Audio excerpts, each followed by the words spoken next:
Welcome to episode 75 of a master's degree in rolling terribly. I'm your host, Daddy, and joining me this week, our man, something witty, Gaz. Say hi, Gaz. It's like a create your own adventure. Hi, guys. So I like that one. I had something else there, and when we were about to jump on, I checked my notes and I was like, oh, that is so long-winded and so like poorly put together. I must have just woken up and put that together when we were planning on recording on Friday. And I was like, nah, guys won't appreciate it if it's lazy. And then I removed it all. Yeah, I won't appreciate if it's lazy. So I just won't say anything. I do actually appreciate the meta joke there as well. I like also the idea that there's potentially a time where you wake up in the morning and you dreamt about a really good one, and you know how you do that kind of brain dump chase a dream type thing when you wake up and everything just gets really wispy. You're like just frantically writing it down, and then you didn't proofread it or check it. You just assumed that it was coherent. Yeah. And then you pull it out just as you're about to record and go like, oh, I don't even know if some of those are words.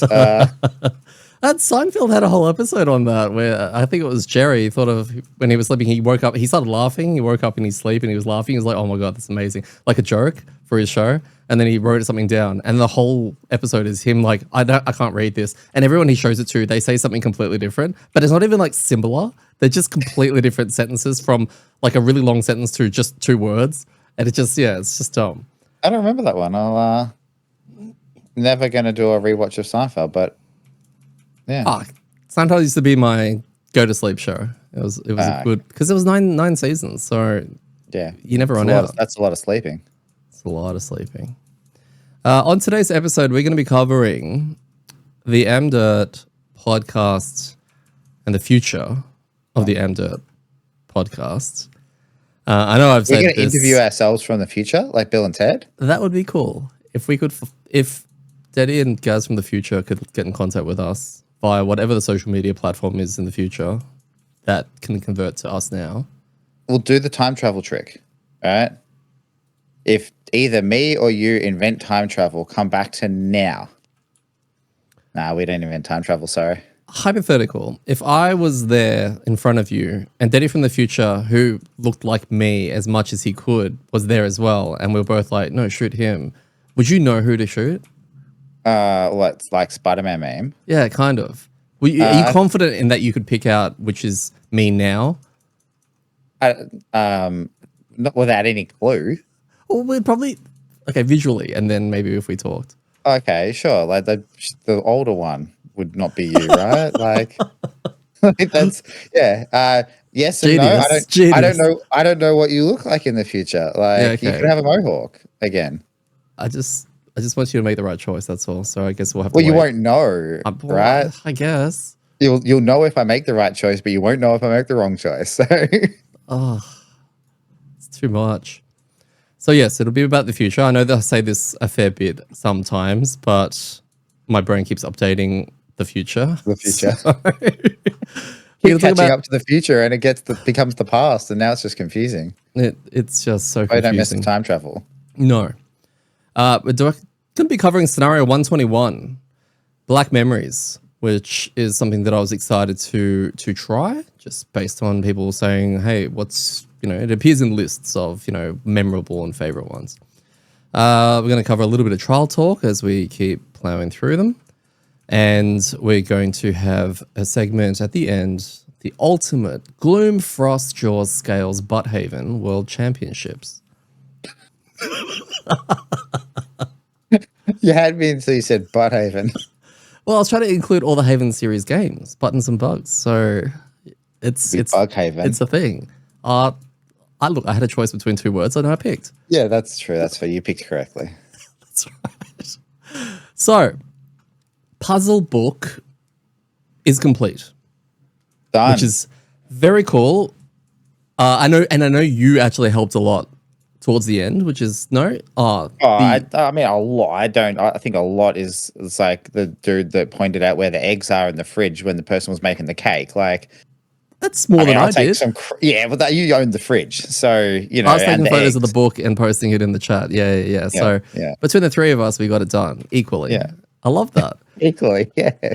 So our good mate Mark, who is playing our Kelp currently, he has spent a lot of time during the weeks. I don't know how he fits the time in to do any of these sort of side activities in his heavy work schedule. But he did manage to finish the rest of the puzzle book. I think some of the last clues that we needed, we have recently got. And ultimately, this has opened a scenario, I believe, and I'm not going to bleep it or anything, so if you don't want to hear it, but it's opened up scenario 62, which I know for a fact is at the end of all of the kind of main stories and storyline scenarios in just due to what I've seen online. So I know that it's kind of like it's just unlocked the last, what do you call it? It's like a quest line. It's like the last trek through. Yeah, last quest chain. Yeah, pretty much. Yeah. What I don't know is whether or not it is time gated or whether or not there are going to be extra puzzly requirements after it's completed, etc., as we head towards the end. That's a good point. It could be like the never-ending story, right? It's like we wait ages to do this one, and then we do it, and it's like, come back in 12 weeks. And we're like, oh, that's awkward. Well, is it though? Because if we have no scenarios to do, don't we just keep doing outpost things? Like if we clear every other scenario and it's like, wait 6 weeks. That's what happens a very good then? point. Is that in the FAQ? What happens if we can't wait 6 weeks? Because there's nothing to do. Yeah. Maybe he'll tell us that we have to repeat like certain scenarios. Or cheat a little, right? Like, yeah, okay. So, question on that though, right? Like I didn't know any of the numbers, and I don't read about that. You were aware that was like the last kind of line of quests. I could be wrong. I actually could be wrong. It's an assumption. I assume you're not, but like let's just assume that like you are, right? Correct, and that this is that line. Also, Mark was doing the puzzle book, and you guys knew that was the last page. It's interesting. Do you think that's a good thing that people are aware when they're coming towards the end? Because I read the last passage of what it was, and it didn't scream out like, "Hey, you're almost there," right? Not. I mean, I don't know how you would, and maybe the next one or the one after it might, right? Like it could be like, oh, and that you go to fight the final boss. But what do you think about knowing that you are almost at the end? In a situation, okay, let's use Gloomhaven as an example. The storyline in Gloomhaven was incredibly loose, and I think the majority of people can agree to that. So when you and I, in our very first playthrough, finished Gloomhaven as 3-player, we didn't realize it was the last scenario. So that would suck if we had that this time, because it would feel a little bit weird, especially if, let's just throw it out there, just in case, it's not a good scenario. But yeah, like if it's a boss that we just would like kill in 3 rounds because we've got 2 of the biggest DPS classes going around. Yeah, 100% that would feel lackluster. Yeah, so I would hope for some kind of signposting, even if it's at the top. So you find that scenario and it's like, big warning, this is the end, by the way, once you've completed this, or something along those lines. Now, it's not catastrophic because let's just say you finish it. What's stopping a group from going back and finishing all the rest of the job postings and side scenarios and all of that? Probably not much. Unless the game tells you to burn every, like, kind of piece of the game and tear it all up and send Isaac a photo of the burnt husk and he'll send you back something cool. Yeah, you give your campaign sheet to Glint, and Glint loses it, and then says, you just have to start again. Oh, what are you, Frosthaven suddenly just downgraded to a pile of shit. Yeah. That makes sense. That makes sense. So also what's going to be happening is Mark's also put together a script. He's working towards almost like a video thing that we're going to go through together, just his thought process between how he managed to solve a lot of the puzzles. Which ones did he get hints for if he needed them, which from what I understand, he really didn't need any.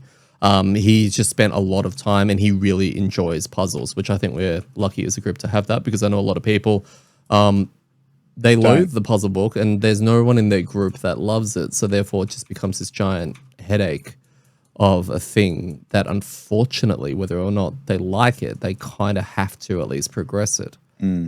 When are we going to talk about that? Not about the puzzle book, like puzzles, but about the puzzle book and its place in Frosthaven. We can talk about that on another episode. I think that's a good one. Look forward to that one. Yeah, okay. We'll talk about that next week because I don't know if I can fit it in today. Unless we go 2 hours, we can try that. Well, yeah, we can bump it up to 2.5 if people are real keen. So Well, there was plus- those requests for us, just like hours of us rambling, but I don't think you really want that. Well, +2 difficulty means +2 hours. So You guys wanted it. You get an extra hour for every difficulty point. Yeah, no, that's cool. We should probably collect our thoughts and have a chat about that in general. Maybe once we're done the campaign, might make more sense because we'll know how much of an impact it had. yes. Now the other thing is, like you said, the end of the campaign. So all good things will come to an end eventually. And now that I've seen what I assume is the final path, it does mean that there's some lifespan reduction. Well, God, okay. That's happening to our Frosthaven campaign. What I'm saying is it's wrapping up.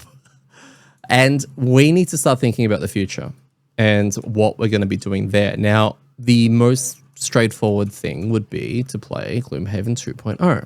All right, but hey, that'd be great. They should make that and release it really soon. Yeah, they should finish the art. Now, Too soon. like right now. If they use AI art, would there be like a massive... Oh, don't say that. Don't say that. Come on, let's move on. Okay. So what do we do next? And this is probably really important. Now, we want it to be a board game podcast, and one of the struggles of doing general board gaming is being able to get together and play a game enough that we can obviously talk about it, and that to a degree we can do that. But there's also probably an element of the way we've been running this as a campaign and covering the same game over and over again to this extent, which kind of leads me to the question, what follows Frosthaven? And I just had a brilliant idea. Oh, we do Frosthaven again? Oh, that's no. I don't know if that's better or worse than my idea. I'll let you decide. Brysman did it. Yeah, like lots of people have done that. Like lots of people somehow managed to play 3 or 4. Legacy Connect 4. I don't think that exists, but I'm sure you can make it. You just got to make sure that you don't call it the Connect 4 thing. Like, what would you call it? Well, I don't know. It seems like it might be owned by a company. Connect 4 Connect. Legacy 4 Connect. Adjacent 4 things. Legacy 4 in a row. All right. So, a couple of the options that we do have moving forward, and I'm looking for a collective community sort of guidance here. We've got, and these are games that we own. So, Oathsworn into the Deep Wood is one that I have not even opened or unpacked, and I've heard a lot of wonderful things about it. In terms of its length, we want obviously something that's going to probably, because when Gloomhaven arrives, I would like to get that going almost immediately. So, we don't want something that's going to take us, it really depends on when Gloomhaven arrives, and right now it's really hard to say. But yes, so you got Oathsworn. I don't know how long it'll last, but it looks fairly chunky and fairly big, and I've heard some really wonderful things about the story, all the writing in there, as well as the combat, which are two things that it's good to get right. We probably want something that's about 6 months, right? Because 6 months gives us a chance to reevaluate, and then hopefully 2.0 is 3 to 6 months away, and we can always fill that space with something. If we go too far the other way, you're right. I'd hate to get 3/4 or, towards the end of another campaign game and then have Gloomhaven there and be like, oh, this is awkward. We're just going to have to not finish it. Yeah, or we're going to have to pull double duty. Oh, yeah, that's not going to happen. People may want that. Maybe. Tanaris Adventures. So that's another option. This one I was very excited for. The All-In arrived. It looks absolutely chockers huge how big this thing is. And I've heard some things that make it sound like it's very, very nicely aligned with what Gloom and Frosthaven are kind of doing. But there's enough of a difference there to make it its own game. So I'd be curious about Tanaris Adventures. We got Tainted Grail, which is the Nemesis guys, Awakened Realms. They've got Tainted Grail, which is Avalonian alternate history style RPG in a box with a lot more emphasis on the story and the writing. Apparently, it's really, really well written and really well done, and maybe more from an event point of view and making those sort of choices than a strategic scenario basher. Is that like an Avalon King Arthur Nemesis game? Something like that, yeah. That sounds amazing. It's just maybe we don't even finish Frosthaven. Yeah, okay. We can do that. That sounds good. Sword and Sorcery. It's another dungeon crawler with... I toyed with it a little bit. Got some really fun combat mechanics in there. Don't think it's going to fly necessarily from a podcast point of view, but I could be wrong. Madara, Bloodborne, which is the cool mini or not, Dungeon Crawl, and then of course Kingdom Death Monster, but that's a very naughty game, and have played that a fair bit, and I don't know how much I'd be able to play that, to be honest. But lastly, something came across my mind probably a few weeks back, and it was whether or not we can organize either through TTS, and it was like TTS still have it, is Crimson Scales, which was the fan-made expansion, standalone expansion. And it was now the team behind that, I believe, is the ones that did Rove. And unfortunately, the copy, because I think they were up to their third, they were funding their third print run for Crimson Scales. And then since Rove came out, I think they've decided to pull the plug on it. Which means it's probably never coming out again. I didn't realize they were the Rove people. Yeah, that's why Rove is going to have a lot of the DNA of the Gloomhaven series. That's why a lot of people are excited for Rove. That's why they are excited for Rove. Okay. That is why. Yeah, I just thought it was just there was one particular person that was really excited for Rove that kept telling us why they're excited for Rove. But I get now why more than one person are. That's right. So Crimson Scales would be good. Now, I had a look at the Frosthaven cards website where I get all the card information and ability and all that kind of stuff for all the classes. And they've got, I think, 11 or 14 or somewhere in between with the expansion characters. The idea of doing unboxings for all of those sounds incredibly exciting and incredibly tasty. I believe it's 66 scenarios, and I believe it's also not necessarily like that's as a total. So you're not going to see all of them, which is a nice size. Ooh, that is a one a week. Like that's probably where we want to land, right? Like that's about 50 odd, you know. Yeah, it's a system we're familiar with. It's a system that our listeners will be familiar with, even if they haven't played it necessarily. Yeah. So that's a good point. And I had no interest at all in playing Crimson Scales. More just from I'd heard of it, but not about it. And I was just like, I don't really need to. And then you brought up the card viewer thing the other day, and I saw like didn't even see any of the character abilities or cards. I was just like, again, saw that row of character classes, and you clicked on one of them. I was like, we gotta play this now, right? Yeah. Like if not, I have to go and read them all. Yeah. Well, I was very tempted when we start to wrap up Frosthaven, like almost just for the hell of it. I was going to do some unboxings with you, each one, maybe do one a fortnight or something like that. Just even if we never played it, just to do what have they done? What have they created? You know, how far can some of the hardcore fans take, you know, a direction of a character and all of that. So that would be probably the one that makes the most sense. Now, the hardest part is it's not really readily available. It doesn't exist. And I've considered doing it on Tabletop Simulator. The only problem with that is I would like to record a lot of the playthrough as I'm starting to get ready to record 2.0 for Gloomhaven. So a physical copy would have been ideal. And we did have a look online. You guided me to a website called eBay, which looked pretty cool. Yeah, they had a nice. Just for those who aren't aware of where Australia is on the map, getting things here costs a lot of money. And when the things are really big, it costs even more. And then when you don't convert that number, or when you do convert that number to Australian dollars, which are make-believe, it goes up even more. So the number was very high. Very high. And I don't mind paying a fair bit for a game that's out of print. I've done it before, right? The problem with it wasn't like brand new in shrink from a store. It was from, here's a dude, here's my bed, here's a rough photo of what it looks like. And I'm just like, ugh. Yeah. And I don't think it had the expansion either, right? No, it didn't. No, Trail of Ashes, I think. Ashes, yeah. So it wasn't, if it was everything and it was in good condition and mostly unplayed, right? Like then you could kind of go, and we can split the cost between the people playing as well to bring that down a bit. But it's still a very high number. Like, Yeah. So we could make it through on TTS. It would just make it a different experience, which I'm sure we can do if we have no other option. The other option is, look, if you happen to know, and I'm just asking the listeners, if you happen to know of a store that has a copy somewhere, or a friend, or someone who doesn't want their copy anymore, we will buy it from them. and we will obviously pay for the shipping. This is just this way we get to have a physical copy to actually play through, which just feels good. Instead of doing it on TTS. I think TTS is a fantastic program for playing games, and I think if it wasn't for the fact that we were trying to make content for said game, it would just be a little bit clunky and a little bit maybe visually hard, but I'm not sure. But yeah, if you just know someone who has a copy of it that they don't want anymore, if I don't know what it's like from a reset point of view and how legacy it is compared to Gloomhaven, and whether or not we actually need a copy of Gloomhaven, which we're covered anyway, but yeah, just let me know, and we might be able to organize something, and that would be absolutely amazing. Yeah, it'd be exciting.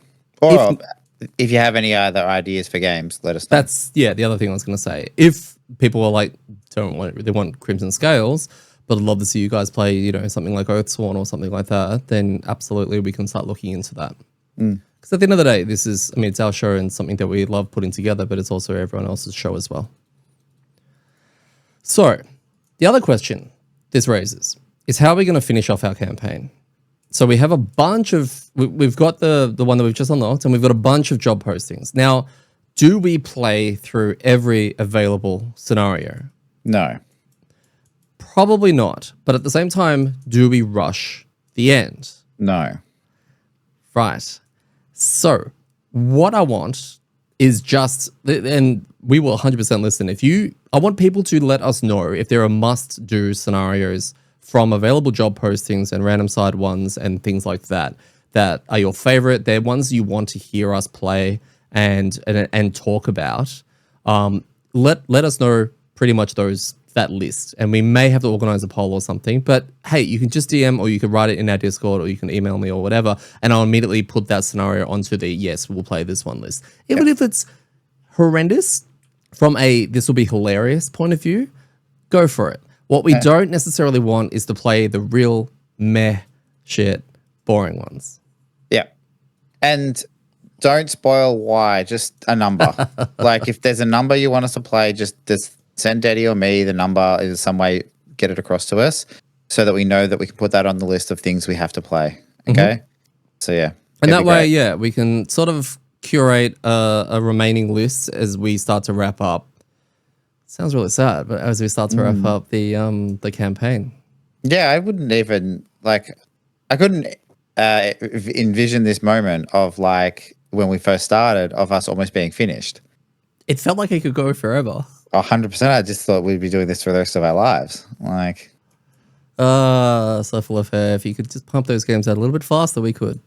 Just squeeze a little bit. Squeeze a little bit more out. All right. So yeah, that'll wrap up the dirt sheet there, and we will head off to our experience with scenario 121. So on the way, we actually had a road event, and this was Winter Road Event 48. And this was... I think I remember this one. Yeah, we got booked. We did get booked. Yeah, so we found a tome, or we found a book. And it was one of those situations where it was kind of like, do we read this? Do we open this ourselves? Or do we return it to a certain librarian in Frosthaven and return it to them and see what happens? And Gaz and I definitely wanted to return it to her. We don't want to mess around with magic that we're not. Yeah, exactly. Yeah. You don't want to do that. And what that did was it made us put a section event for when we go back to Frosthaven, which is pretty cool. So nice, easy, but it feels like it's progressing something. But also gives us a pretty tasty choice, because I don't know whether or not that would be a choice that a lot of people necessarily would make, because, I mean, it's a book. There could be anything in there, Gaz. It could be anything, right? Could be Garfield. Could be Garfield, that's right. Maybe we missed out on Garfield. Maybe. On the way to 121, we'll do our previously of Frosthaven, courtesy of Dwarf 74. So why are we here? Some of the guards had fallen under the influence of the cabin's inhabitant, a group of vermlings led by a mine thief. She escaped and you set to destroy an emitter device she'd been working on. You asked for Captain Olmsted's help in tracking down the mine thief, and he introduced you to his friend, a Valrath tracker and cartographer named Kefra. It took months, but Kefra returned with news. She'd found evidence of the mine thief in an old burial mound called the Black Barrow on the outskirts of Gloomhaven. And to see that and to see the intro of the actual scenario, it was very cool. It's funny how something as tiny as that was as impactful as it was. Yeah. Like, this is obviously it's a callback. It's the first scenario that everyone will play in Gloomhaven and probably for the whole Haven series, because it was literally when Gloomhaven came out, it was the first scenario. There was nothing else. There was no alternative path. There was no practice zero scenario or anything like that. I love that idea, and I kind of am hoping there's just a little bit more of that in some capacity, if not in this. Obviously not 2.0, because 2.0 would suddenly be like, you're at the Jagged Shoals. Oh, this looks oddly familiar, even though it's a prequel. Whatever comes after that, I need more callbacks.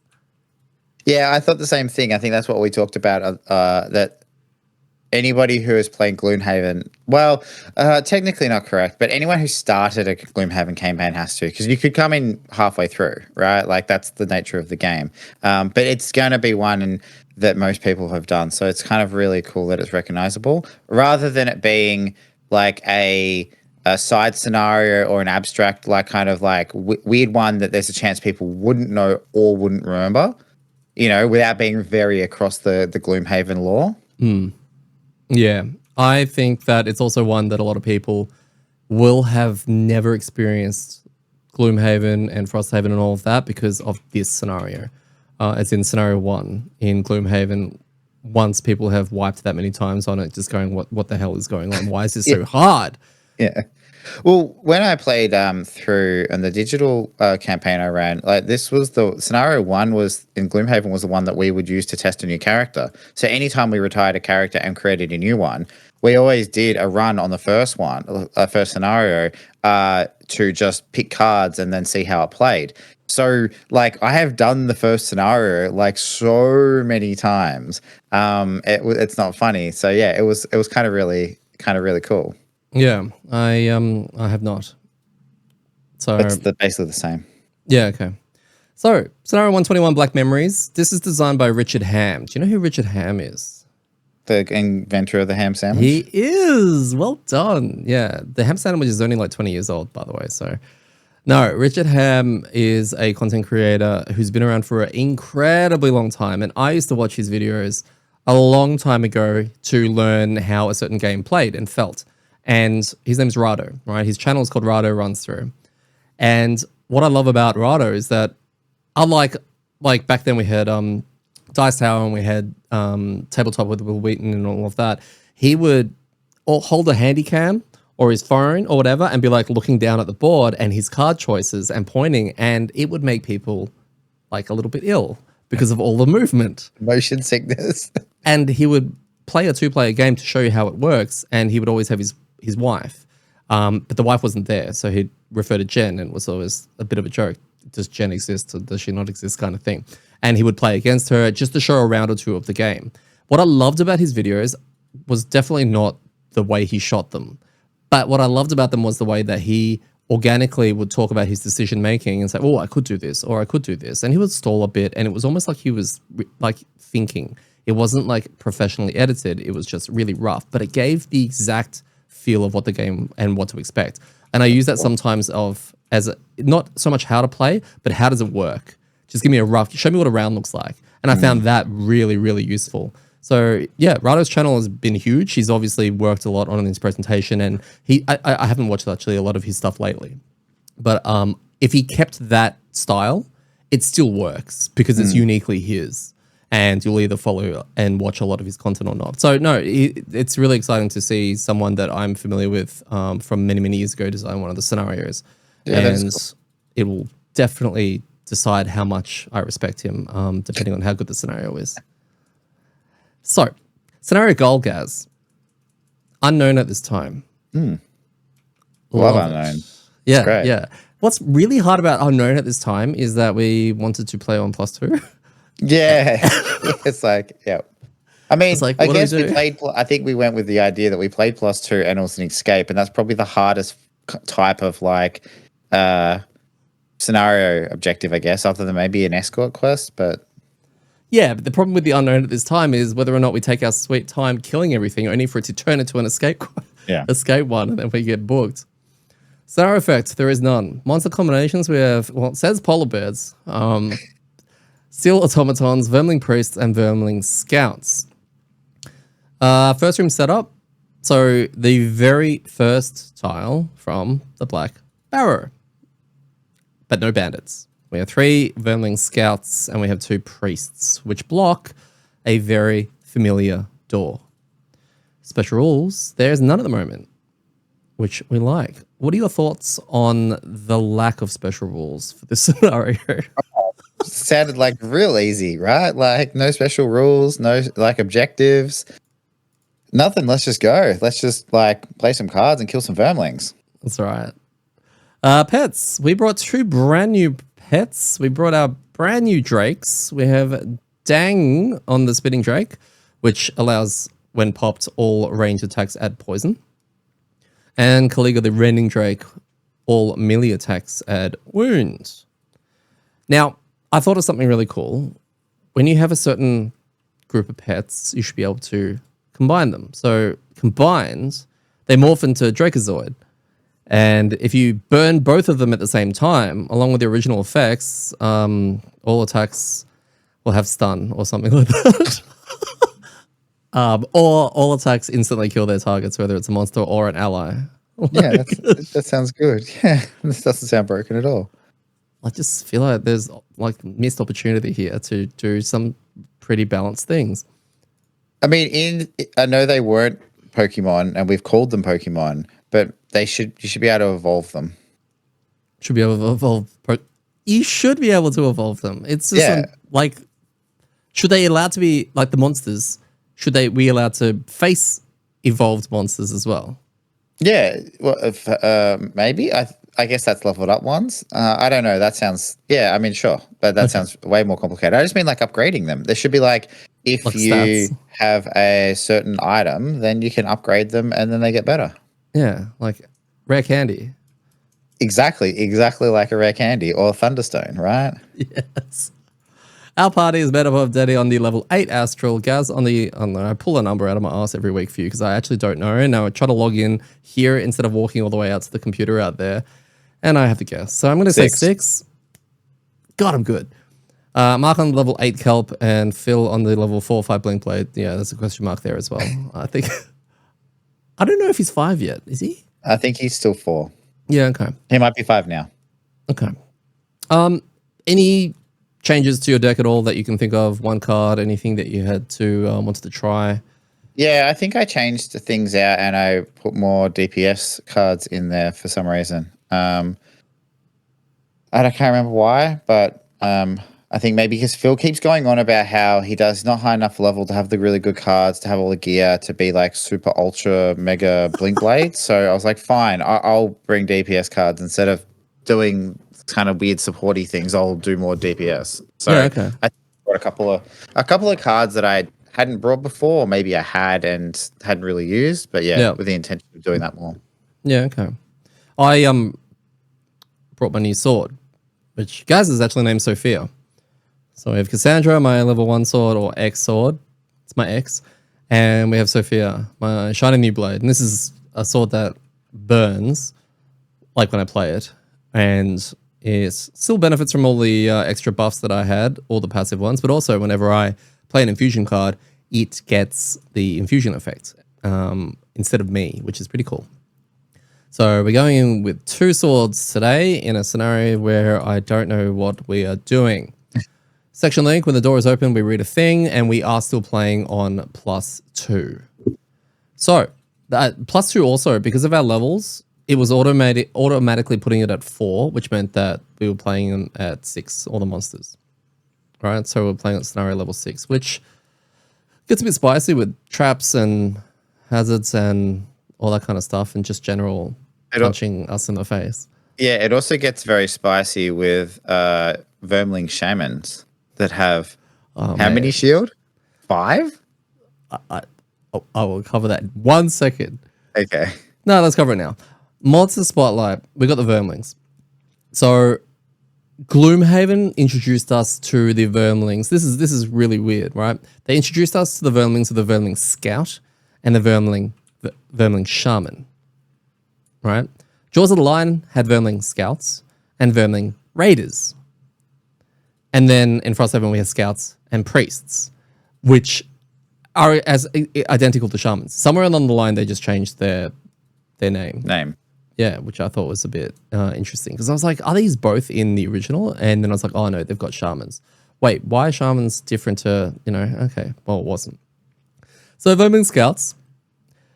Gaz, what is their earliest initiative? 5? Funnily enough, it's 29. Oh, okay. Yeah, and that's also a reset, which is pretty cool. That's the one that does impair. So they've obviously added that. I haven't looked at the difference between the Scouts from the previous ones, but impair is a Frosthaven thing. So they've added that, which I thought was really interesting. Now, they go 29, 35. They're both the reset cards, which is their lowest ones. They're Vermling. I just thought they were super fast, which was real weird to actually see it. And then it goes 40, 53, 54, 69, 79, 92. Their loot, they've got a loot card, which is a really nice card to have for a resting point of view, but not good if you are in our group, because in our group we don't loot anywhere near as much as other groups probably do. And yeah, at 35, they basically do a move and loot 1, I believe, which is, yeah, it's fine. They're annoying.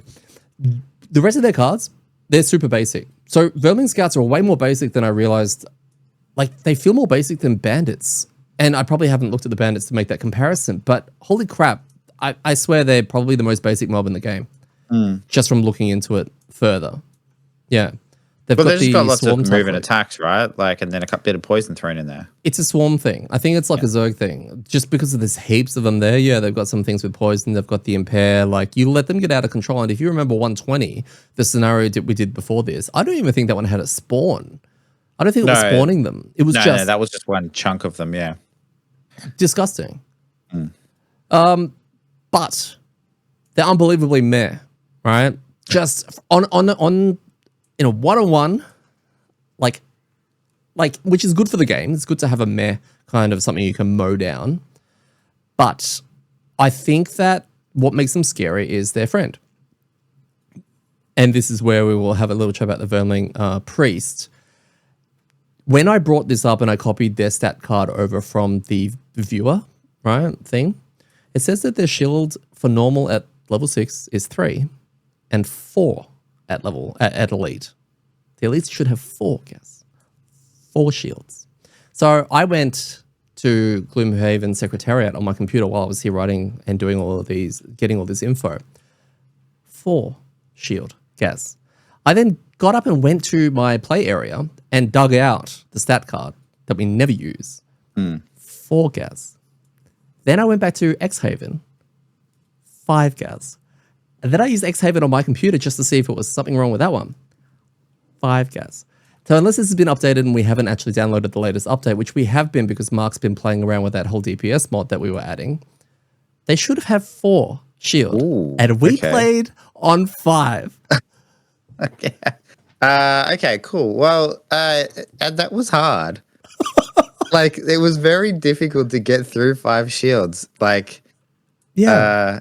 So interesting. I'd be keen to know from somebody if they're supposed to have 4 or 5. I'm pretty sure they're only supposed to have 4 because everything legit is pointing to it at 4. I don't know if we had done something weird with our Xhaven and whether or not we're the only ones experiencing this. But while I did my little test thing, yes, that is the only program that was, or thing, reference that was showing them having 5 shield. Did you go into the settings and click the box that says give Vermling Priest +1 shield? I might have, but I mean, at the same time, Mark controls the mouse a lot. So if anyone did it, it was Mark. Okay. So that's really interesting because look, 5 is a lot. 4 is a lot. 4 is heaps, right? And 5 is one more than heaps. Because at level 6, the priests have 5 health at normal and 8 at elite, which at level 6 is really nothing, obviously. But 3 and 5 shield, I mean, even 3 and 4 shield, like you said, is still a lot of shield to break through. And what I enjoyed about this was, because of their shield was so high, instead of like, well, we need to have Pierce or all of that, everyone kind of went into their bag of tricks and we actually openly communicated. I dare say this is the first time we've done this, where it was kind of like, can we deal with these? Okay, I've got something that can deal with it. You've got 1 damage over there. We're applying a lot of wounds. I reckon we've got this, instead of, well, we can't do this because we don't. I didn't pick a Pierce card or something like that. So I think it was the +2 difficulty that has raised the stakes of our importance of making sure we get it right, which is why we communicated as much as we did. Yeah. Yeah, well, it meant as well, the turns that we had, you were doing a can I get through 5 shield turn? If the answer is no, then it was going into a scout, right? Yep. Like, so it was kind of picking the cards you had and the right timing of when to play them, even if it was only getting 1 damage through, right? Like 1 pure damage through. It's like, okay, well, I can chip that away. But yeah, it was very one or the other. Like, yeah. And I think the last few weeks have taught us anything, is we're learning how to use brittle properly as well, because we keep saying, like, with the high shields, that's okay, we'll just hit hard and we'll make sure it's brittled. And the ordering, every time we do it, we're like, oh, but the ordering, like, shield goes before the double. So yeah, I hit it for 1, even though I hit it really hard. And then it was the beginning of this scenario, you said the same thing, like, do you want me to brittle it, Daddy? Do you have a strong attack? I'm like, no, but don't forget the shields, it eats at it. We're like, oh yeah. so it was a good learning part. It is. Earliest initiative on the Vermling Priest. 5. 8. Oh, that's close. Yeah. The 2 8s do an immobilize and a stun, which is actually pretty cool. That's gross. Yeah, yeah. And both the 23s, they've got the 23s, they're the heals and the reset cards. Is any of this sounding familiar, guys? It sounds a lot like the Elgox priests. It's identical. Oh, really? Yeah. Did the Elgox priest do a stun and a immobilize and disarm, not a stun. Mobilize and disarm. Okay, so still really bad. Yeah, okay. Yeah. I didn't realize this, so that's why I was like, oh. So did they just use the same deck? Is it the priest deck? Yes. Oh, yes, that's very good point, because we don't actually use the actual monster decks. We done in X-Haven, so that would make a lot of sense. Because the imps and stuff do the same thing, don't they? Like, there's some monsters that just share a deck that, like, it's a type deck that they share, and then they have obviously innate abilities. That would make sense for the scouts then, because or maybe not, because I'm thinking of the Algox scouts, which I can't remember a lot, but they do have an impair. But I think they have innate impair, so I actually think they may have their own deck. Yeah, these are all questions that we probably could answer, but it's way better to speculate and guess. Live, while we're out loud, where we get to say dumb stuff. Yeah, that's it. So yeah, get corrected. The differences between the Algox Priests and these guys is that Algox Priests have less shield, like way less, like 1 and 2, but crazy amount of health. So if we were to face them at level 6, it's like 25 health and a shield 2 or something like that. Okay. Yeah. Whereas these guys have very low health but high shields. I joked when I was... This is going to be a live reading of something I've written that hasn't triggered a memory here. So let's see how this goes. I joked when I was putting these show notes together that, they copied like 2 cards from the Algox Priests. That's a little lazy. Maybe they all went to the same priest university, which is why it's so similar. No, identical. There you go. Thanks. Thanks for that, Teddy. Past Daddy, he had some interesting insights. Oh, there is a future Daddy now. I just realized it. You are future Daddy. Yeah. I'm present Daddy reading up from past Daddy. Yeah. You're not. Well, yeah. So from our tier lists, the scouts actually remained just outside the bin. Yeah, okay. Yep. I'd say that's perhaps fine. Yet, and the priest was like mid-tier. Yeah. And Algox priests are like second tier. Yeah.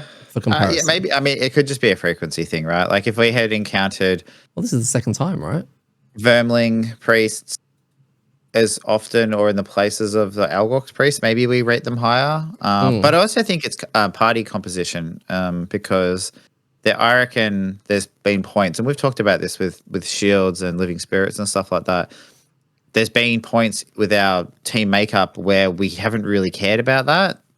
And, 4 shields or 5 shields on an 8 health creature is probably not that bad. Like if you're running shackles, you're going to insta-gib any normal ones. Yeah. Right? So, all through that period. So maybe they are slightly lower than the Elgox priests in difficulty because Elgox priests can at least survive that burst, even though they have slightly less shield. It means like pure damage isn't doing any more to them. Yeah. It's just like their weakness isn't exposed more. So yeah, that's a good point. Like, I think it's something that, I just don't. I have a feeling now the remaining scenarios that we do, it's just vermlings all the time because this is literally the second time. Why make standees for something if they're only going to be in 2 scenarios? Yeah, maybe. And they should probably be catchable. I just reckon. I think they have tried to maybe steer away from anything that's sentient being capturable for like slave purposes, but that's fair. I'm not sure. Well, can't they take off their clothes and they become just actual rats? No, they're just naked slaves. Okay. Stop. Yeah. All right. So let's go back to our scenario now. So it's a harder scenario or a harder difficulty in a scenario layout that we're familiar with an unknown goal. Yep. Love it. Let's start off with our good mate Phil. Phil's trial. For anyone who doesn't want to hear trials right now, skip forward a little bit. We covered this last week regarding Phil's trial, and it was very adamant that he was going to do this time. He was very determined. We'd all coached him and all of that. I just want to play something real quick that happened probably a couple of rounds into the actual thing. Does that make it a ranged attack, even though it's a melee attack? Take 2 damage. It does. Yes. Oh, Phil takes 2 damage. fucking thing! Fuck! It's not even my fucking turn. That's the problem. This is exactly the point that I think I was making. Just It's talk. like, it's just Like, how to have an exciting night playing games with your friends? That you can't talk. I mean, does it detract from our night? Oh, dude, just sort of fucking sex today. So that's kind of what we're dealing with is the outbursts when he says it. And the funny thing is he didn't, that instance, right? I could have probably dug up a few. That instance, it wasn't even his turn. It was someone else's turn and he was just checking something with you. Yeah, he gave me a card and just said, does that turn into a ranged attack? I was like, Phil takes 2 damage. It's like, it's not even my turn. It's like, exactly. So it's very tricky. And I think it's funny because I reckon he was hyper-focused on not saying it when it was his turn to talk about his actions, what he was targeting, what he was attacking, damaging, et cetera, et cetera. And then once it wasn't his turn, his guard drops right down. And he's like, well, I don't have to worry about it because I wouldn't say those words now. And except when I point at this and ask you what this is. So. It's funny because all 3 words equally, it's not one he keeps catching him out. It's all 3 of them keep catching him out. But like one instance of each word in different sentences. Yeah. Oh, it's just amazing. I just we never saw the combo of him saying something like, okay, I attacked that one. Oh, no, now I take 2 damage. Oh, no. Yeah. That's cascade. It's just bang, bang, bang, bang, dead. Yeah, it's like, and Phil's dead. Yes. But we were feeling good about his trial on this one because it didn't matter if he exhausted. Yes, we didn't have special rules that said he wasn't allowed to. No. But so at the moment we're feeling good about it, and so we think we'll get through it with or without him alive. Yes. And when the first room we were starting to enter clear mode, something I discovered with our particular party lineup is that all of us want to be seen, like, correct me if I'm wrong, do all of us want to be in melee range? No, I'm ranged. But the first thing you did was walk up to do something. You walked up to something. Yeah, I have a stun. Like I've got a stun if I move next to it. Like I've got a couple of cards that are like range 1, melee range, but no, most of my other things are ranged. And Mark has 0 range to.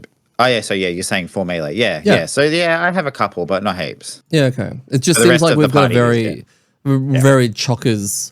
I've only just now thought of it because Phil's jumped off the drifter, which he was ranging, and then he was meleeing with, and he did that transition. And now, because we've had a few instances of that have popped up again of I'm going to go here. Well, can you not go there? And we're fighting over prime real estate, probably more than anyone. It's Mark and I, because Mark, I want to be in between everything, and he wants to be in between everything so that he can sit there and rotate, stab everything, and without having to expend much movement while he's invisible, so he's not going to take all that damage. And it's made me look at it like we could really do with something that's going to have some kind of a range on it that doesn't necessarily feel like they might be getting in the way.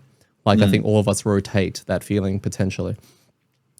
So yeah, we basically clear through this room. Now our group at this difficulty and with these classes and the cards that we're choosing, we seem to have a crazy amount of CC. Yeah. Between you and Mark, you both have stunts. Is that right? Yes. You both have disarms. No, he has a disarm. I don't have a disarm. Right. He's got disarms in his AMD as well, right? Yeah. Does he have stuns in his AMD? I don't know.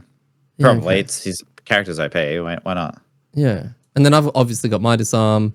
Yeah, we have a crazy amount of CC, which is amazing because we basically use them all on the priests to stop them healing and not stop their healing, but just stop them because they also hit really hard. And with those attacks will come those conditions that we don't want to receive, and then we blow up the scouts. That's the strat, basically. Blow up the scouts, and then everyone started using their pure damage and retaliates and whatnot to actually bring down the priests, which don't have a crazy amount of health, which is why when they get their heal off, it's just a little bit shit. Yeah. Just a little bit shit. Cassandra, I can say quite comfortably, has actually stayed alive during a couple of hits, which is... It only took me to level 8 to get that kind of RNG on her getting attacked, where her shield mattered, and that was... wonderful. It was really good to see her progress and get better at the game as well alongside me, because she's been really quite bad. Not me, her. So, it's a learning experience from all of us. Good question. We don't have any pets in the game that I've seen that scale with the character's level, right? No, I don't think so. Do you think? No. Do you think Cassandra should? Oh, sorry. I thought you meant pets from a random... Oh, no, not from a pet. Pokemon. As in, sorry, summons. Do you think Cassandra should? Because, I guess one of the things that you found is, I don't know, I think maybe it would be an extra cool... I guess she does scale a little bit based on the fact that she gets more bonuses when you do your infusions and stuff like that. So there is If anything, she probably scales more than other pets ever will. Yeah. Well, yeah, probably. But I was just wondering about the HP and maybe not the output damage, but yeah. I don't know. 5 health and a shield seems a lot of health. Like, it seems pretty...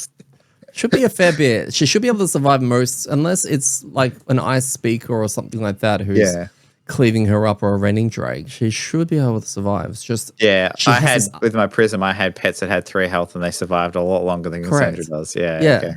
It's just every time without fail, it's a +2 or a crit. Yeah. Or a +1 while it's got pierce on the attack, which it normally doesn't attack with pierce. It's just been that's true. Bad luck. Yeah. Comedy of errors.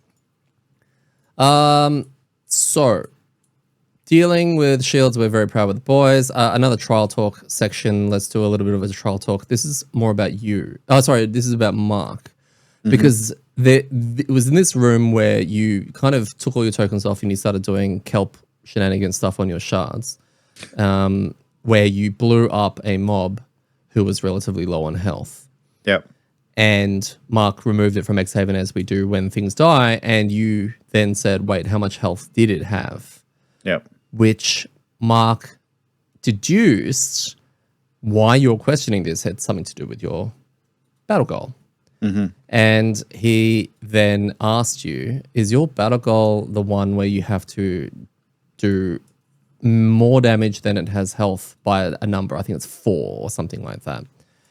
To which you agreed that it was. I said yes. Which then turned out was Mark's trial, which is very interesting and very amazing that he got it.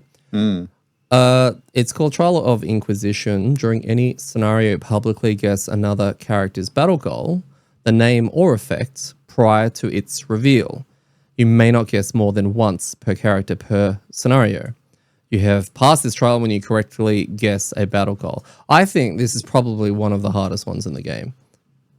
It's probably one of the hardest ones to pass. I think it has zero impact on you, right? Like this is where we were talking about the scaling of like a couple of the ones Phil's had where it makes it harder, or even my one I had last week. Again, I don't want to go over it because people might have skipped that, but it doesn't change the way you play. Like this one is just there that you have to keep trying at and having cracks at. So yeah, you could just be really unlucky, especially if people don't say stupid shit like I did. So yeah, yeah. I think this would be a lot of fun. I think it could be stressful, like if no one's doing anything overly obvious. But at this point in the game, we've seen all the battle goals. So unless we're going to sit there and deduce 60 battle goals worth of activity on one particular player, that's where I'm like, it'll come down to, because some groups play with open battle goals where they're very open with what they're doing. That will make this relatively trivial. But then to do it like legit like that would be pretty brutal.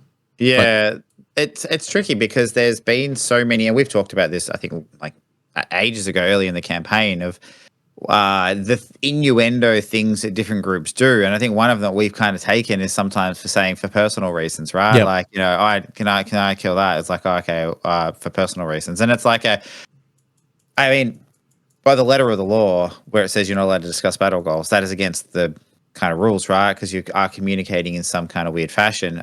But we have been probably not that harsh on it because it's never mattered, right? Like it doesn't make a difference whether somebody does or doesn't know your battle goal.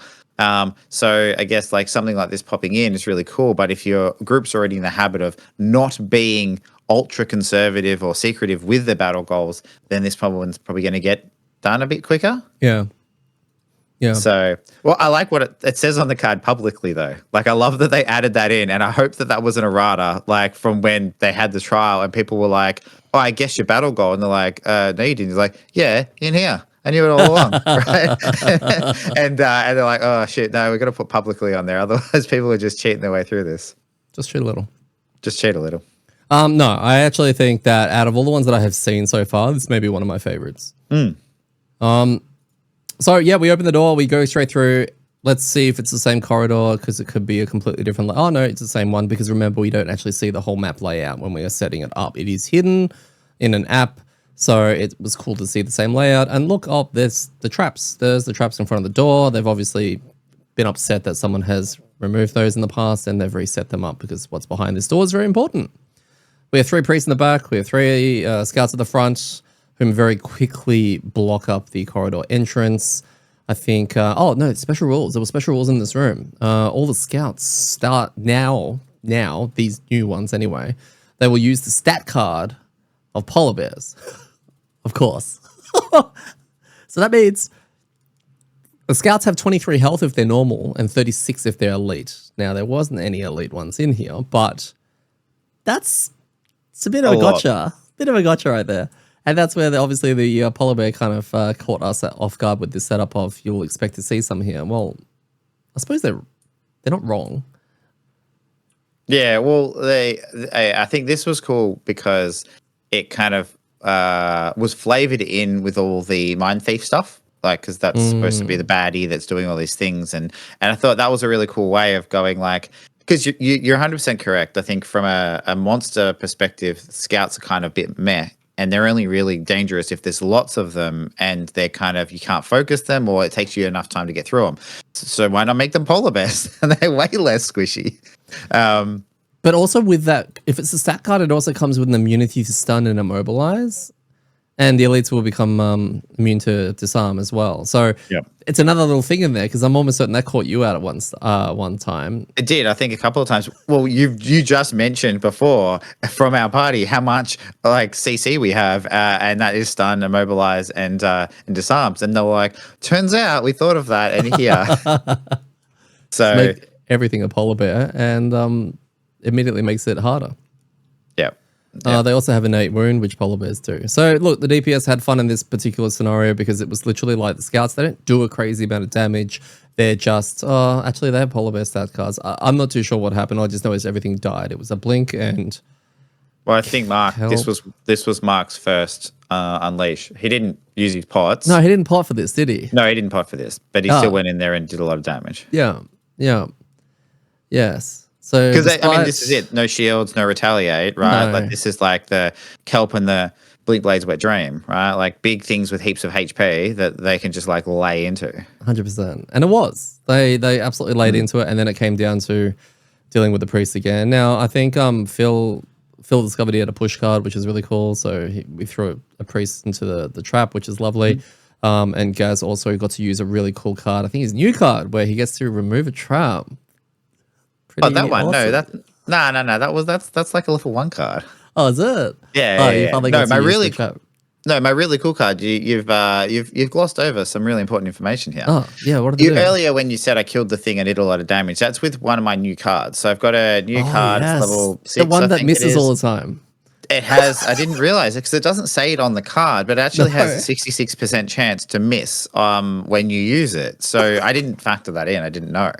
It's like, you know how some games have like stats and then they have like hidden stats that they don't tell you about, but they really affect things. Yeah, this is one of those mischance.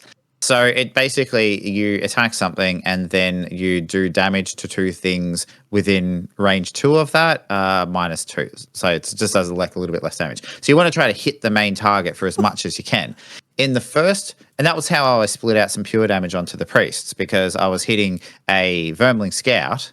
And that's why I was really specific with that with one of the turns. I was like, I need that to be alive. Like, don't kill that yet, because I need to like bounce damage off that onto the priest. Yep. And that's where the turn I did, and I hit it really hard. And so heaps of damage bounced onto the priest, and it's pure damage when it bounces off. And then I was like, I'm going to do this again. I'm going to hit one of these polar bears with a big fat hit, and I'm going to bounce damage off onto these priests and everything else, and just, hey, it's all coming together. No. And spoilers for later on, when I tried to do the same thing again, again. So that card in the bin. Just, advantage, guys. Well, that's the first one I did. The first one I did big damage. I gave myself advantage. I gave myself strengthen for that turn for that exact reason. Because I'm like, if I miss or draw a red card, then this isn't going to do much damage at all. So I better get a good draw. Didn't you still pull the miss on the advantage, and you were lucky? Like, maybe. I think I did, but it was the second card. So it didn't matter as much. But it tried. The game tried. Yeah. So yeah, that's my story. Yeah. So we go into the last room, and we're expecting to see skeletons and sarcophagus and all that kind of stuff. And all we see is like 2 portal puddle things, right? And the special rules basically say, when when the first player goes through one of these, we're going to have to read a thing. And I looked like I was going to be the first one to go in, but I stopped because I had to move 2. So it wasn't me. And then Phil was like, that's okay, I'll go in first. And he went in first. And I, opened the next section, and it said, important. Do not read this. Hand this to the person, hand this special rule box to the person who just went through first. And the second that happened, I was just like, oh. So I quickly cropped it, didn't read a thing of it, sent it to Phil's phone so he could gloss over it as much as he wanted. And it was the first time anything like this has happened, apart from the event that Mark had, where it was kind of like, it was a weird feeling because it was out of my control. And I'm not a control freak, but it was just kind of weird to not know what was going to happen. And it was, elsewhere. And anyway, we went in, and the rest of us followed into the fog, and we get transported to a new room that was not connected to the map. All right. So this room had nothing in it but these portals, which is different. And then we left with a room with a steel automaton and 2 polar scouts. And the steel automaton is the mind thief in a power suit. It's 78 HP, but no shields. Rookie mistake. Yep. You should have just chucked a retaliate 1 on that thing. Who builds a steel automaton without shields? Yeah, I know. So when it gets to half health, we read a thing. So it's got a phase kind of event thing. And before we get to do anything, Phil actually comes back onto the board. And as we look across the table, his eyes are all like red. And he's muttering to himself something about New Zealand and something about meat pies suck. And he's turned. But we get to beat Philip. Well, we can't because he's immune to damage. But it would have been a nice idea if we could just, like kelp just a little kelp versus just a blink little blade snap. off or something like Yeah. that, right? That would have been Well, amazing. The thing is, there was a couple of turns where we did shift a bit of damage, like and attack onto him. Like I got to draw a card and say that He would have taken this damage. Yeah, Yeah. yeah. So we got to beating up the Mind Thief. And look, I exhaust because I was running out of cards. So before I did that, I brought out Sophia. She got to fight alongside her sister Cassandra. And they'll do me proud as I exhaust, putting all my hopes and dreams into the two claymores.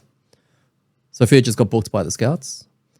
Well, hopefully Cassandra's... Oh, no, she's also taken a few hits from the mine. Never mind, she got booked too. So, look, it was cool while it lasted, and it's really good that they can absorb the hits that you guys didn't necessarily have to take. And I think that is a job well done. Good work, girls. Mark starts blowing up the Mine Thief. Gaz is supporting him. This is probably where your miss came out or something along those lines. And Phil is being a dick and attempting to hurt us with his rules, which we don't know what they are yet. We're just sort of watching him, and he's just explaining, oh, no, I can't do that. I can't do the stuff that you would normally do to play this game. So we're very, very interested in reading what they were at the end. Mark triggers the half health section event after using one ability. Wait. Well, no, okay, yeah, I guess granted, he did play 2 cards. Played 2 cards and used 2 items. And then we had a new section event. Choose to either focus on destroying the automaton or disabling the mind control device. And the boys wanted to kill the mind control device. Because we wanted to save the Mind Thief. That's true. So Mark killed the device, like with the next follow-up turn, basically. We teach the Vermlings a lesson. They go back to being cute mice instead of trying to fit in. And everyone is happy. Everyone? So happy, in fact, we gain 2 morale. Yes. 2 juicy morale. And Who wasn't happy? What, the Mind Thief? Oh, yeah, I guess. Maybe, yeah. Well, she ran away. Oh, yeah. But no, didn't she accept that Vermling were never going to be seen at the same level as everyone else, or she was going to, she was trying too hard to fit them into society, and that because we've gone in there and done this, she's now like accepted the fact that they've, I don't know, got a position in the food chain and in society, and they're going to go back to being sad or something? Maybe. I think she realized that she didn't need to mind control people. That's fair. So she learned the error of her ways. But yeah, okay. Yeah, she released the grip on Phil, and we had our trusty blink blade back. What were your thoughts on scenario 121? I thought overall it was really cool. I thought it was a cool idea. It was executed really cleanly, and I don't think that it was bloated with rules that the like to kind of hide elements of it, which could have been like, that kind of like mess with you. It's another mess with your mind one, but they did it in a different way. It didn't mess with your hand or your card selection. Just like how they used it to mess with the monster type and kind of take you through it. I definitely think playing Gloomhaven before added an extra level of experience to it, because you were like, oh, this is cool. Like this Very is cool. the scenario. And then I think the end part was pretty cool. It's an interesting, and maybe we can side discussion this. I think that the way it was structured was really cool. It definitely kind of got a bit like the boss got blown up really quickly. Yeah. Well, I mean, the shield thing, right? And also you've got the not Mind Thief, you've got the Blink Blade running around, or whoever, right? Whoever running around as well, potentially causing a nuisance and hitting fairly hard. I mean, it's rough to actually have a DPS because it's a 2-pronged effect where you've got a DPS who's now dumping damage into you guys, but also you've got you're missing half your major DPS to go into said boss. So it was probably intentional that they didn't overtune the last thing to make it somewhat, I guess, doable. Yeah, well, that's the difference, because if I had gone down there and the way that it worked was playing your cards, like, a lot of my cards require not prep, but they require an ordering of like, you've got to build a resource up to make the cards do lots of things. So it would have been like way less damage because you could just do it with no resources, right? And just not accrue the resources. So it's interesting. I like that they didn't just basically turned Phil into a monster, and he had no choice on cards or anything like that. I like that they've because the idea of versing your teammates in a mind control style scenario is actually probably fairly easy to write into a story or into a scenario. And I'm amazed that it's taken this long before we've seen an instance of it, and it was done incredibly well, because that special rule box, you could rewrite it for a different scenario, and you could almost have weird scenarios where it's depending on the size of the group. I think that's probably the other thing, because can you imagine playing that 2 people and one person goes down there? Yeah, rip. Yeah, that's brutal. If anyone played this at 2 people, let us know how that went and whether or not it was fine, and because there was a reason. But yeah, that sounds kind of messy, especially if it's the DPS.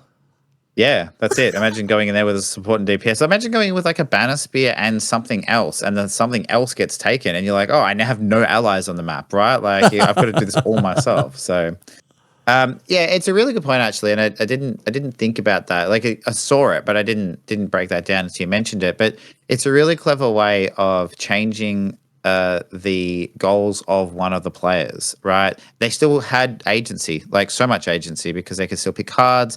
They were forced to move in as AI does, but they could still pick their cards. And I think from a pool or something like that, I don't even remember exactly how it worked, but you have now your own little puzzle to solve that is still going to be very impactful on the result. Yep.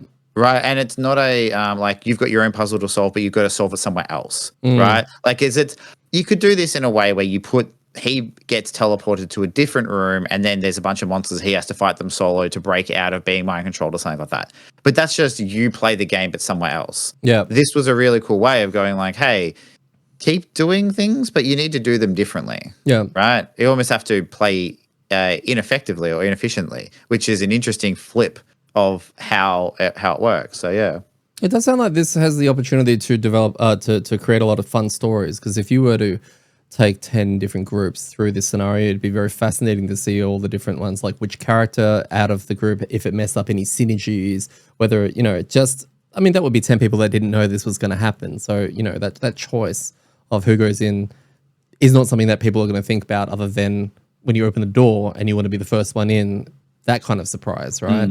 So to rip that from everyone, very cool. And lastly, on this, I'll just say scenarios that actually have a scenario goal that is unknown, that needs to happen more.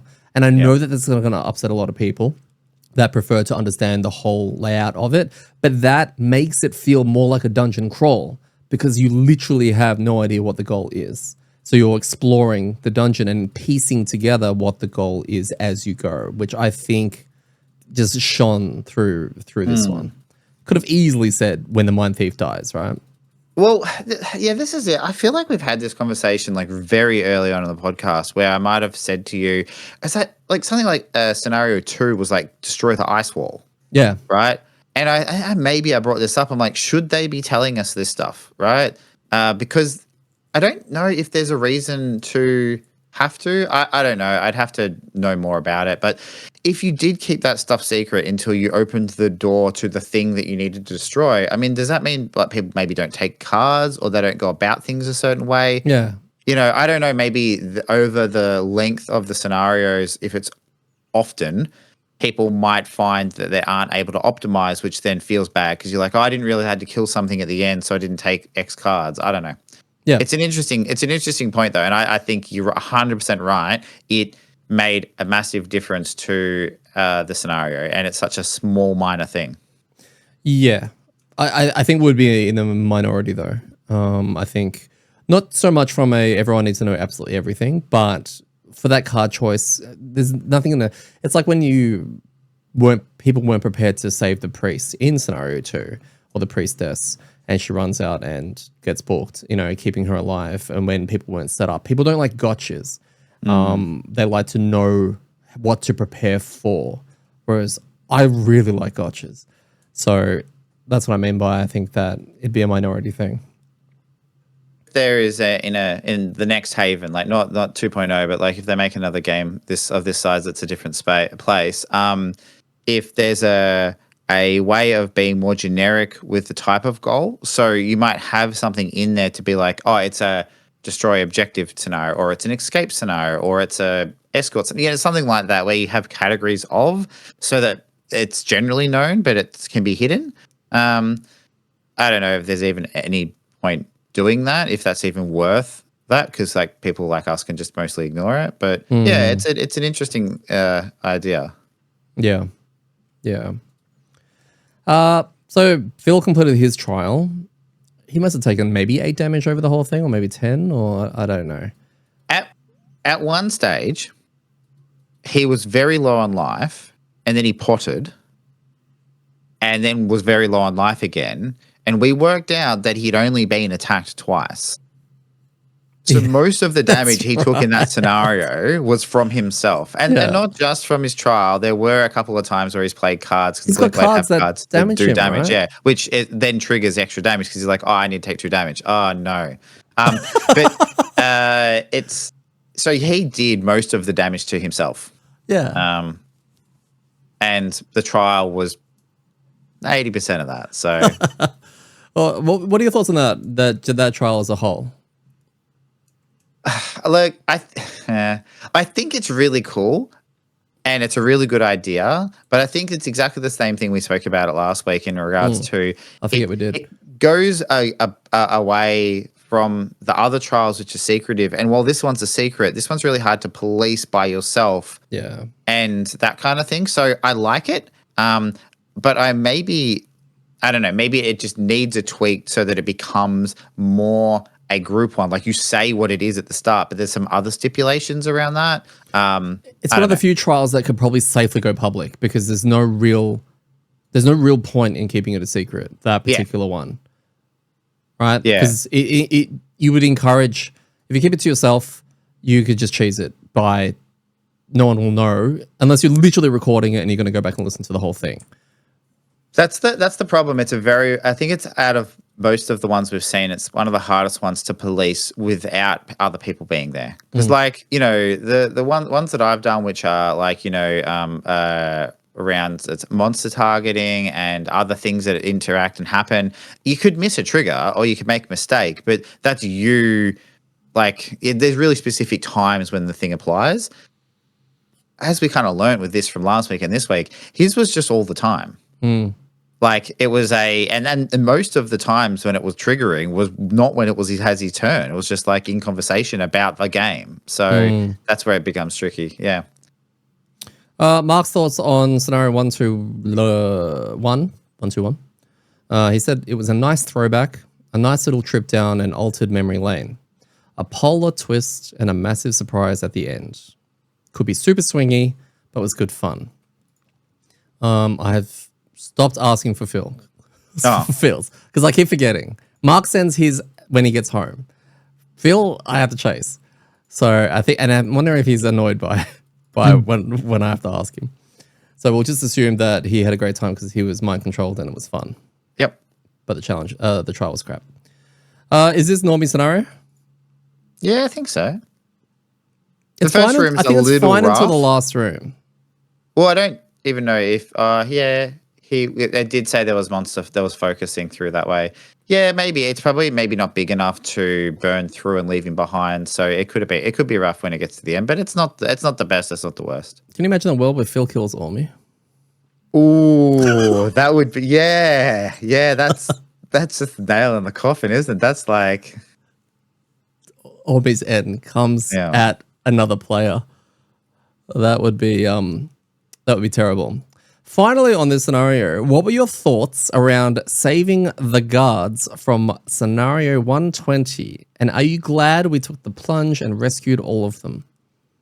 Yeah, because we got rewarded with the knowledge that we played it as it should have been and would have got the hidden reward that they forgot to put in the game. Yeah, because we had this chat before we were setting it up. It's kind of like, do you think that some little purple box would be, if you saved all the guards of however many you saved, all of a sudden shuffle this many blessings into your deck, or they come in and spawn them or whatever. I mean, look, they could have done something.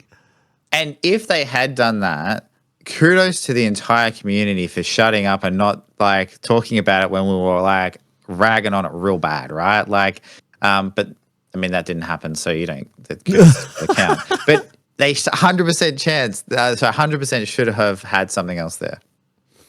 Community-wise, this is just seen as one of the favorites that a lot of people have tried, which is pretty cool. It's funny because one of the Google links took us to a Reddit page, which took me back to the scenario 120 of, are we the only group that's annoyed by the fact that we kept our guards alive and blah, blah, blah. Similar to us. Similar to the change of someone heart else one. had the same problem. Oh, yeah. Oh, okay, good. Oh, yeah. They killed the dogs and tried to make it through the scenario, keeping the guards alive, expecting some kind of reward. Yeah, Just something. Something. Even a bucket. Even morale. The drakes we didn't use because we just flat out forgot. But I think it's fair to say that even at +2, this felt easier than last week's. Yeah. Yeah. I definitely exhausted a little earlier than I thought, and that's something that I will change for next week, as I'm so focused on plowing through my infusions at the very beginning and getting them because they enable me to do other stuff and beef up my sword and all that I end up with way less cards for the subsequent rounds. So, yeah. DPS. So, Phil did 28 damage. You and I did 40 each. It's not bad. I don't know what I was hitting. I know Cassandra definitely got a few licks in, and I think I got a lot of instances of what retaliate one off. So that'd probably be it. And Mark finished on 97. Now, I believe his DPS chart was like, it was like he'd done 40 damage in a round prior to even double potting or something like that. Yeah, just before he did his big attack, I put a little line on the damage thing because I just wanted to see how much damage he would do from the scenario, right? Because he ran through his Grim Trophies and associated cards a couple of times. And then how much he would do with his Grim Trophies, whatever the other card's called, double pot turn. And turns out about the same. Yep. So, yeah, it did about the same damage in the first, 7 rounds as he did in one round. So... Yep. Absolutely nuts. And he pointed out when I was looking at that, and he's like, yeah, but remember, a lot of those attacks were against things with 5 shield. I was like, that they were. So you would have done even more damage not on your potted turn. And so it just goes back into that. So, yeah. But look, again, felt it was necessary. I still think if he's on... I don't want to say fist because he was really pumping damage on that as well. But something that seems like he had to work a bit harder to do, right? The fist didn't just seem to go I'm going to have a turn and kill everything. It was more consistently doing damage again. But there was a sacrifice, right? Because if he was doing really good damage, he was usually taking a bit. I feel like that was kind of needed again. Yeah. If we didn't have that, then I don't know if you and me are pushing through 3 polar bears. And then the boss, that's the other thing as well. Yeah, well, I complain that it died so quickly, but I feel like if he doesn't do that, we lose the scenario. Oh, well, what if he was mind controlled? If he was mind controlled, then we're in trouble. Yeah, a lot of trouble. Because not only would he kill us, but he'd be invisible while he did it. Yeah, well, there's a world where he goes in first because he's invisible a lot of the time, because he's safely able to enter a room and not get absolutely wrecked. Except that you can't teleport down there, and he hates using his legs. He does hate using his legs. Yeah. That is true. Damage taken. Oh, yep. I was just going to say, one of the common things that he says during a scenario when there's a room and a door is can someone open that door? Can someone open that door? And the reason is that he wants to just teleport through the wall, right? He doesn't want to have to move to the door and like a pleb. Like us leg plebs. Yeah, it's can you guy with legs, can you go over onto that hex? So, yeah. He's got more legs than us. Damage taken, Mark took 3.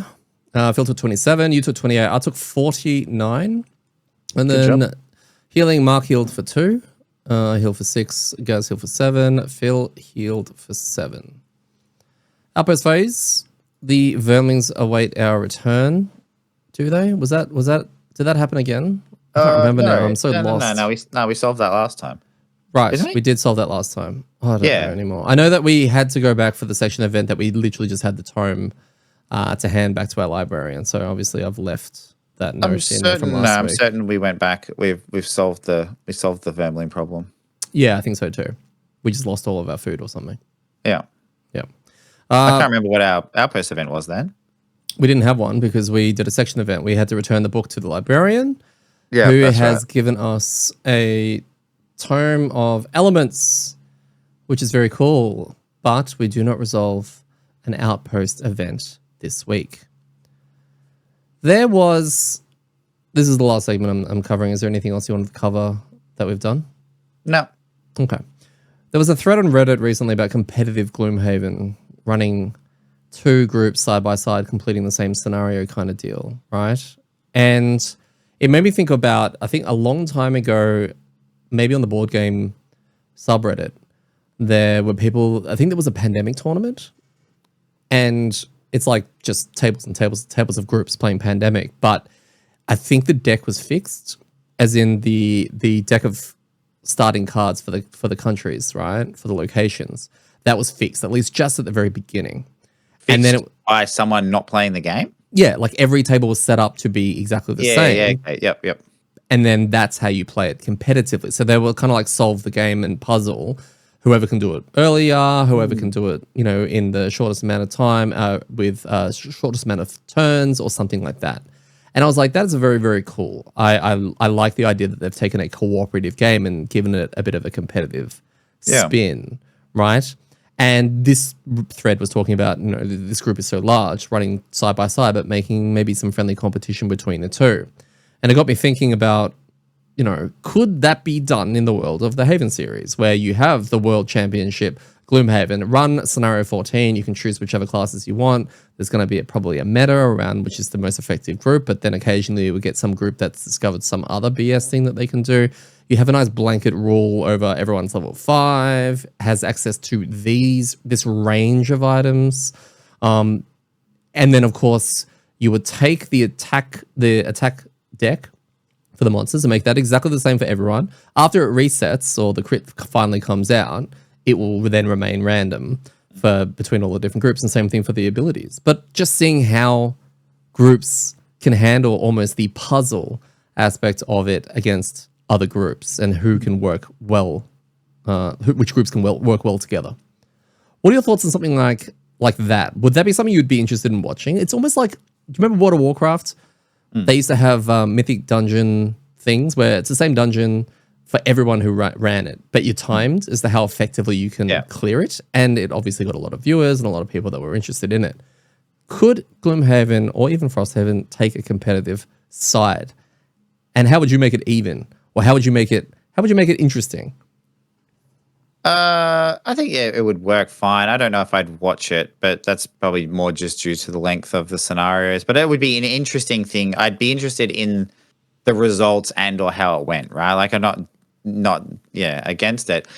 I feel like the way you'd want to do it is, I don't know if you're talking about doing like a whole campaign, or no, like just picking scenarios, picking right? Scenarios. Yeah.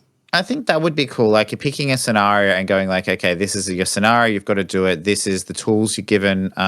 Very much like those roguelikes like Slay the Spire and equivalents of those, where they go, this is the challenge for this week, right? Yep. And these are the tools that you get. Go do whatever you want with them. So something like that would be cool. And you'd probably want to give people options. So again, you pick a level and you might pick a group of items and say you can pick 4 classes out of these characters. You've got access to these items or this amount of money and these herbs and resources. Make what you can and then go, right? Yeah. And then you just need a way of measuring it, like whether it'd probably be like who can finish it the quickest, and then you might have a whole bunch of tiebreakers. Yeah.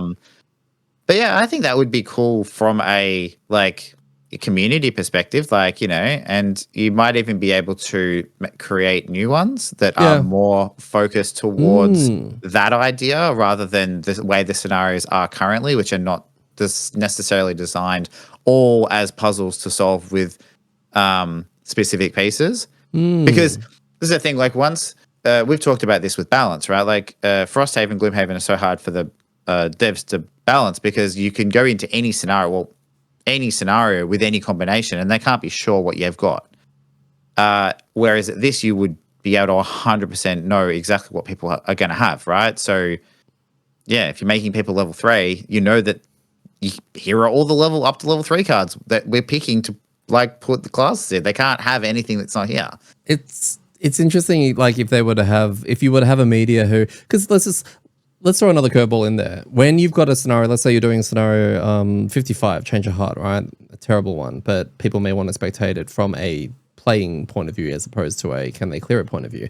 But you have a set amount of like the same characters. Every table has the same characters. They can build it however they want, but everyone has the same characters. Would that make it? I have a feeling there's a world where I find that really interesting as well. So if you have every single group is made up of 3 people and you have a media player, a snowflake, and this, I don't know, throw a drifter in there as well. Just seeing all the different people play out the snowflake and which cards they're bringing and what order and what they're going to use and the way they synergize with the rest of their party, I would find really fascinating. Potentially, yeah. I think both work. I think the picking what everyone has to be and what's going to be in it becomes more like a puzzle that has a solution, and then it's about how quickly people can find that solution. Having more variance when it comes to choices, whether it be characters, levels, cards, or whatever you're going to throw in there, is more of a you can pick your poison to find what, and it's almost people searching for the most optimized way of doing things, and kind of almost like deck building in a way, because you can kind of go like, oh, well, we want to pick these cards and do that stuff.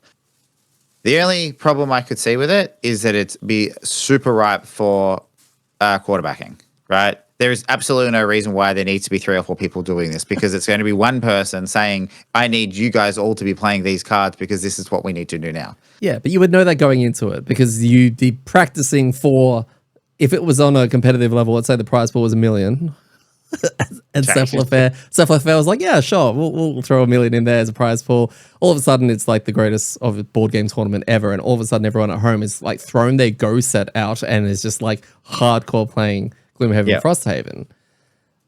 Yeah, I can kind of. I forgot where I was going with that. I was talking about it being quarterbacked. Yeah. Well, then you'd go in there going, it's a team environment, right? It's like you're going to have a team leader. It's like in Dota and other esports. You're going to have an IGL in-game leader that would make all those decisions. Because as soon as 2 groups who are playing fairly similarly, because they're both, they're just playing the straightforward way of playing a certain character against certain monsters. As soon as that attack modified deck resets, if it happens at different timings, I love the fact that it'll throw everything out. And you can have 2, let's say, snowflakes who have their snowball up and they've got their last charge on it and they're about to land a fat white wins. And one team lands a +1 and the other team lands a null. And all of a sudden, it's just be very, I don't know, maybe I'm into the chaos of it all. That's one of the problems with making something too competitive, or not too competitive, but making a really high prize pool and competitiveness. And I know that just from following various different card games over the years and other things, that really serious players that are like super pro in these kind of things lean themselves towards games that have less random, right? Yeah. So I think it was like maybe even when Hearthstone was really early and there was like avenues of like there can just be, play a card and do damage to 4 random things. That can't usually happen in things like Magic the Gathering because it's, it doesn't have the digital sense. And I know there's a whole bunch of rules and things have changed over the years, but so they would go for that. But then even then, I remember hearing a bunch of stuff that people were saying, if you're trying to make money out of Magic the Gathering, go play poker. Like that's almost solved from a sense, right? Like there is, so it's the more random you make it, I think the more open to chaos you have to be and the less competitive type people you might get, which is probably more from an entertainment perspective what you're looking for. Yeah. Right. So I think it's an interesting thought. Yeah, the last thing on that would be you need to have, I've seen Space Cats do their Twilight Imperium tournaments, and there's usually like mods or admins or something running around between the tables just to make sure, answer any rule questions and make sure that people are doing the right thing and reading out the agendas and all that kind of stuff. You'd need to have a dwarf on every table, or a dwarf will have a team, like he's the head ref and he's got his team just saying, okay, remember, we've laminated the FAQ on every table, make sure that, and at the beginning, he's like, yep, you can't do that. No, you can do that. That's a bit of a foul there. And then towards the end, he's like, yeah, sure. You do whatever. You do whatever. Sure. Yeah, sure. Okay, whatever. 100%. And I think you'd have to only have dwarf. He'd have to be the only one there. And like at a tournament, when you have a judge call, you put your hand up and you yell, judge, you dwarf, right? And then he'd run over and help you. Yeah. And then you say, can I complete this battle goal by using this item? He's like, you're kicked. You're booted, right? I'm just out. So, and then someone else will be like, so can we add 2 more people? Can we play with 6 players? Oh no, 6-player tournament. Yeah, okay. So Sure. if this tournament exists in any capacity, can you let us know? If it doesn't and you'd like to set one up, can you set it up and then let us know? And if you need casters, I'll do the hype casting. Gaz can be the analyst and we can sit there and, we can cast the games. How exciting would that be? Yeah, that's it. With all our Frosthaven knowledge, I better read the rule book. We will wrap it up there. Join us next week as we yet again hit up a scenario. Maybe start the drip feed Probably us will. the scenarios to do. Remember, let us know if you know anyone that can that is willing to sell us a copy of Crimson Scales, or if you know where we can buy one that's not the one listing on eBay that looks super dodgy. And let us know which scenarios you would like us to finish on our way through towards the end of our campaign. Yeah. And if you don't know if we've done it or not, just say it. Like, just give the number. If we've done it, we'll just be like, yeah, great, cool, we did it. And you didn't listen to that episode, so go listen to it. Yeah. We haven't decided on Monday, so by the time this actually lands, you'll have about 12, 14 hours to give us something so that I can set it up. And if it looks cool, and if it was terrible, we will find you. And we'll talk about that next week. I can just see the trolls just doing something. Oh, like 100%. 100%. So they will get a rant. I have been your host, Eddie. I have been joined again by Gaz. And remember, when it comes to rolling terribly, it's all there is.